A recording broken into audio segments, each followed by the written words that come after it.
7 stages she goes through. When you go no contact, you think no contact is a trick to make her miss you. It's not. No contact is a mirror, and if you stay gone long enough, she'll be forced to look at what she lost, or at least what she thought she had. Right now, you're replaying the last conversation, the last "I'm done," the last cold stare, the last "I need space." You're thinking, if she really cared, she'd reach out. Or worse, if I don't reach out, she'll forget me. That's not love talking, that's addiction.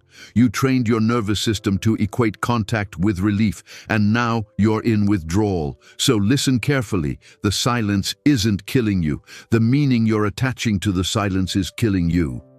Before we go further, hit subscribe right now, not because I need a number, because you need repetition. You need reminders when your emotions start negotiating at 1 a.m. and you're about to send that weak message that costs you your dignity. Subscribe, because you're not here for comfort. You're here for clarity. Here's what no contact really means. When you go no contact, you stop being available for her to manage. You stop being the emotional vending machine. You stop being the guy she can pick up, put down, and keep in her pocket, just in case. And that forces a psychological sequence inside her that most men never understand. Because most men break before the process even starts. We're going to walk through it stage by stage. No fairy tales. Regret is not guaranteed. Regret is earned. And if it comes because your absence exposed reality. First, we need to fix your foundation. The misconception: you believe no contact is supposed to make her chase you.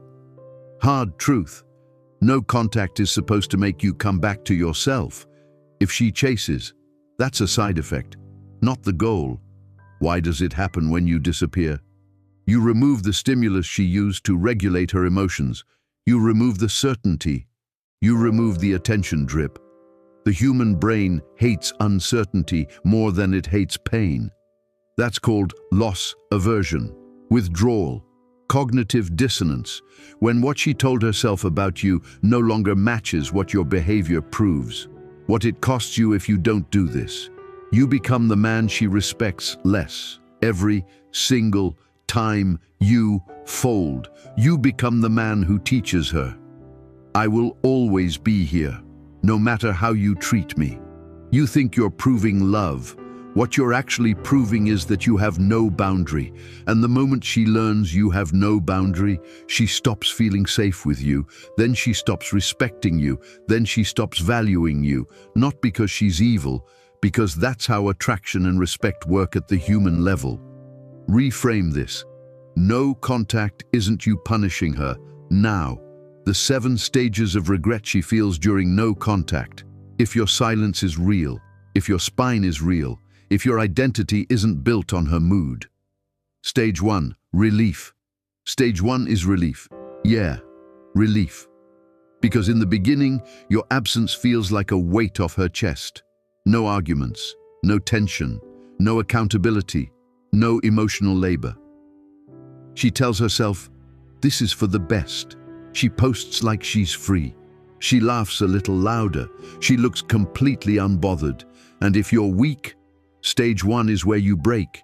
You see her smiling online and you panic. You assume relief means you meant nothing wrong. Relief is just her nervous system exhaling after friction. It doesn't mean she won.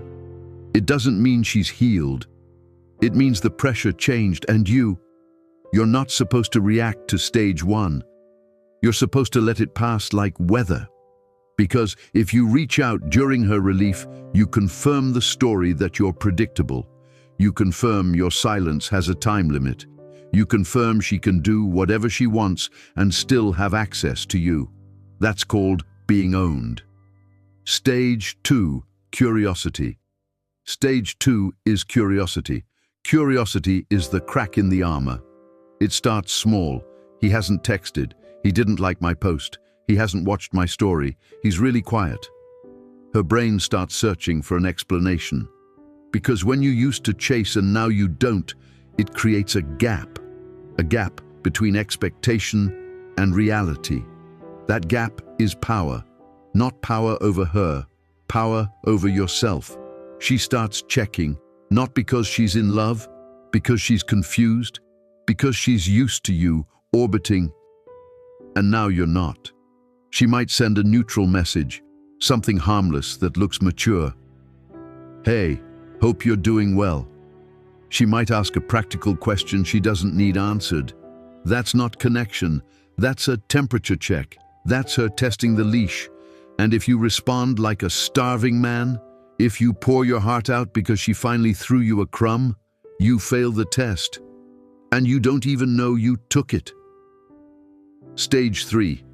Ego irritation. Stage 3 is ego irritation.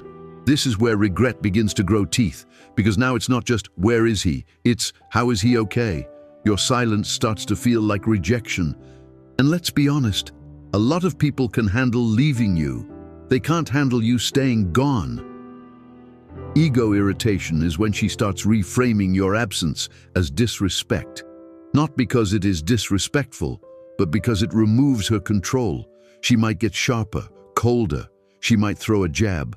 She might post something aimed at you. She might try to provoke you into re-entering the arena so she can feel powerful again. This is where you need discipline. You don't answer disrespect with attention. You don't answer confusion with explanations. You don't answer a test with a confession. You answer with nothing. Or, if absolutely necessary, you answer with calm, minimal clarity. Because you're not a performer, you're a man. Stage 4, nostalgia. Stage 4 is nostalgia. This is where the highlight reel starts.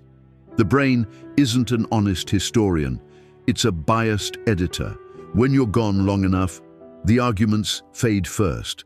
The frustration fades second.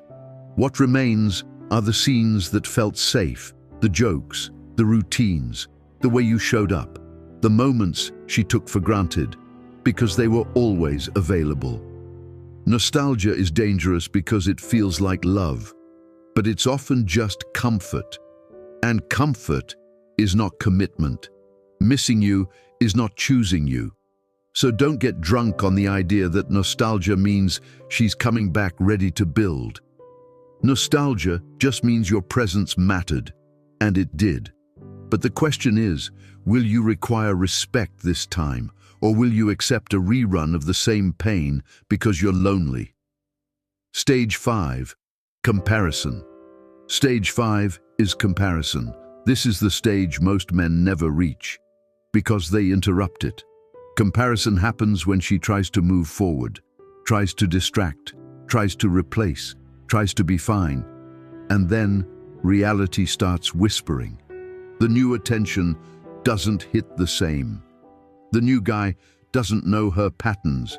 The new conversations feel shallow.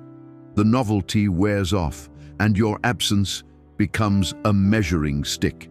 Not because you were perfect, because you were consistent, because you had a certain weight, a certain gravity. If you were a man with standards, if you didn't beg, didn't grovel, didn't collapse, your value rises in her mind as time passes. The memory of your self-respect grows. That's called delayed valuation. People appreciate what they can't easily access. Stage 6, regret. Stage 6 is regret. Real regret is not, I miss you. Real regret is, I misjudged you. Regret is the moment she realizes she didn't just lose attention. She lost a man who could have been stable, a man who could have led, a man who had depth, a man who had loyalty, until loyalty turned into self-betrayal. Regret hits hardest when she understands the difference between a man who loves her and a man who has no other options. Because when you disappear and rebuild, you stop looking like a man pleading for validation. You start looking like a man who simply chose himself. And that forces the most uncomfortable question inside her. Did I lose him because he was weak, Or did I lose him because I didn't value what I had? That question hurts. That question is honest. Stage 7, reach out or replacement. Stage 7 is reach out or replacement. And you need to hear me. Stage 7 is not automatically a happy ending. Sometimes she reaches out sincerely, sometimes she reaches out selfishly, sometimes she's just lonely, sometimes she reaches out because another situation disappointed her, sometimes your absence made her face her own choices, and sometimes she doesn't reach out at all because regret can turn into pride, pride can turn into denial. Denial can turn into distraction. She'll keep moving because that's easier than admitting she mishandled you. So what do you do with that? You stop making your life dependent on which outcome she chooses. Because the entire point is this: no contact is not about her stages. It's about yours. Your stage is withdrawal. Your stage is detox. Your stage is rebuilding your standards. Your stage is becoming the kind of man who doesn't need anyone to validate his worth. Let me define something for you. If you're doing no contact to get her back, you're still attached. If you're doing no contact to get yourself back, you're becoming free. That's called self-reclamation. Now let's talk about the archetype. The man who wins here, not wins her, wins himself. He doesn't announce his boundaries, he lives them. He doesn't threaten no contact, he chooses it. He doesn't post to make her jealous. He builds quietly. He doesn't sit around interpreting every signal like a desperate investigator. He has a mission, he has a schedule, he has things to do that matter. He trains his body because discipline is identity. He cleans his environment because order is self-respect. He tightens his finances because security is masculine. He keeps promises to himself because that's how trust is built internally. He doesn't hate her. He doesn't villainize her. He simply stops volunteering for pain. And that's the energy that creates real attraction, whether with her or anyone else. Groundedness, scarcity created by standards, calm created by purpose. Now, the actionable part. No more theory, action. Do this. Stop checking her social media. Stop scanning for clues like your life depends on it. Every time you check, you reopen the wound and teach your brain to crave the hit. Stop sending closure messages. Closure is a story you tell yourself to justify one more contact. If you needed closure, you would have gotten it when respect was still on the table. Stop asking mutual friends about her. That's outsourcing your self-control. That's you trying to touch the stove with a glove and pretending you're not touching it. Redirect the energy. If your hands want to text, you write, you journal, you dump the thoughts onto paper, not to be poetic, to be clean. If your chest feels heavy, you move, you lift, you run, you fight the emotion through the body. Because emotion is physiological before it's philosophical. If your mind spins at night, you build a night routine like a man with a mission. Shower, read, phone out of the room, sleep like you respect tomorrow, and you set one non-negotiable. You do not break silence to relieve your own anxiety, because if you break silence to relieve anxiety, you train yourself to choose short-term relief over long-term respect. You stop negotiating with your loneliness. You stop romanticizing someone who chose distance. You stop chasing people who benefit from your instability. And you start acting like the man you'd be proud to be, even if she never comes back. Now, what if she reaches out? You don't punish. You don't gush. You don't fold. You evaluate. Is she taking responsibility or just fishing for attention? Is she offering a path to repair or just offering conversation? Is she respecting your boundary or testing if it's still real? If she wants access to you again, you require standards, calmly, clearly, no speeches, because your life is not a waiting room. It's a kingdom, and access is earned. Here's the cost. If you don't learn this, if you keep chasing, You lose twice. You lose her respect, and you lose your own. If you keep begging, you turn love into a transaction. You become smaller in your own eyes. If you keep living for her reaction, you will never be stable. You will never be free. You will never feel like a man who can stand alone. And that's the real tragedy. Not that she left, that you forgot who you were while she was there. So, let me give you the identity reset. You are not a man who needs to be chosen to be valuable. You are not a man who has to prove his worth through suffering. You are not a man who trades dignity for a maybe. You are the answer. Your discipline is the answer. Your boundaries are the answer. Your purpose is the answer. And whether she regrets it in 7 days, 7 weeks, or never at all, you will be fine. Because your stability is not borrowed from her attention. That's what no contact is. You returning to center. If you want more of this, more truth, more clarity, more direct coaching when your emotions start lying to you, subscribe. Not for me, for you. Because the world will hand you 1,000 excuses to fold, and you need a place that hands you 1,000 reasons to stand. You're not alone in this. You're with men who are done being controlled by impulse. Men who are done being half-respected. Men who are building quiet strength. Stay in the room, stay in the work, and stay gone. Until you become the kind of man you'd never abandon.